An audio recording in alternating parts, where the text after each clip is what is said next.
Stories this morning. We have new video coming out of the Garlic Festival in Gilroy as festival goers were running for cover as a gunman started to shoot rounds at a crowd.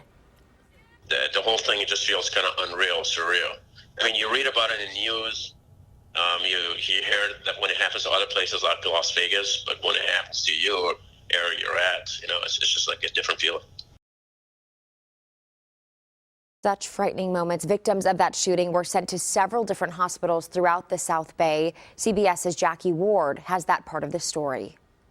I'm Jackie Ward in San Jose. Victims from that shooting were sent to area hospitals all over the South Bay, including here at Santa Clara Valley Medical Center in San Jose. There are 7 gunshot victims here, but there are more than a dozen victims total.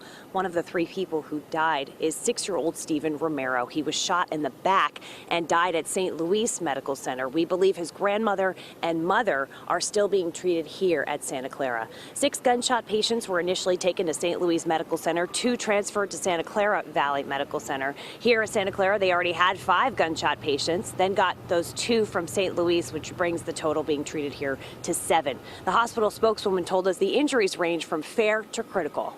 We've never had a mass shooting in Santa Clara County. We've had multiple patients from other sort of emergencies, most often a hazmat incident. We get a number of patients, but this is just a tough situation for our community, for our staff, for the families and the victims. It's just awful. Some people have scrapes and bruises from falling, and someone has a broken ankle. Stanford Medical Center has admitted 2 victims, but we don't know their status. So right now, in addition to that 6-year-old boy who died, we understand that the victims range from ages to in their 20s to past their 50s.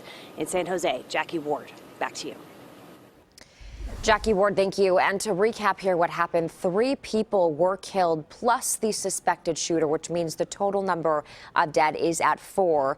Gilroy Police Chief Scot Smithee says officers shot and killed that suspect less than 1 minute after he started shooting, but they are still searching for at least one more possible suspect.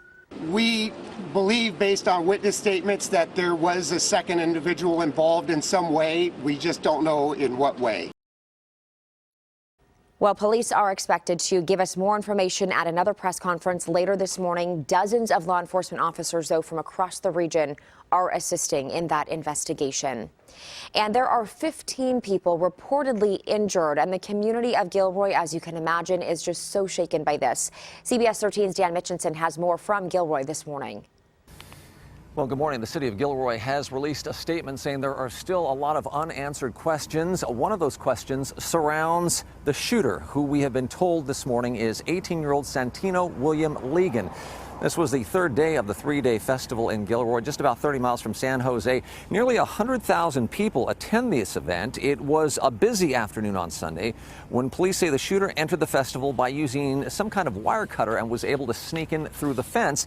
Then video shows gunshots, people running. A band was on stage, took cover. There was a sound of screaming as people try to figure out where the shots that some say sounded like fireworks were coming from. The whole thing, it just feels kind of unreal, surreal. I mean, you read about it in the news, you hear that when it happens to other places like Las Vegas, but when it happens to you or area you're at, it's just like a different feeling.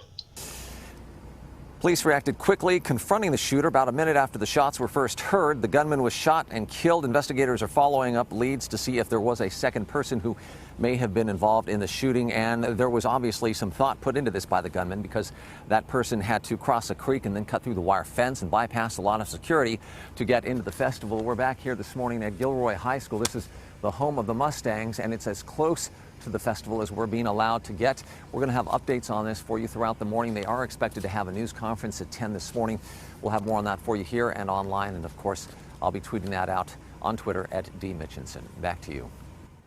All right, Dan Mitchinson, thank you so much. We also want to show you this. Governor Gavin Newsom tweeted about that shooting last night and wrote, quote, "This is nothing short of horrific. California stands with Gilroy, the community. My office is monitoring the situation closely and grateful for the law enforcement's efforts and their continued work as this situation develops." Again, Gilroy, just a small town in Northern California, Santa Clara County, just about 48,000 people who live there. This is one of their biggest events of the year annually, and we're going to continue to follow this story. For the latest on the shooting, you can head to our website, cbs13.com.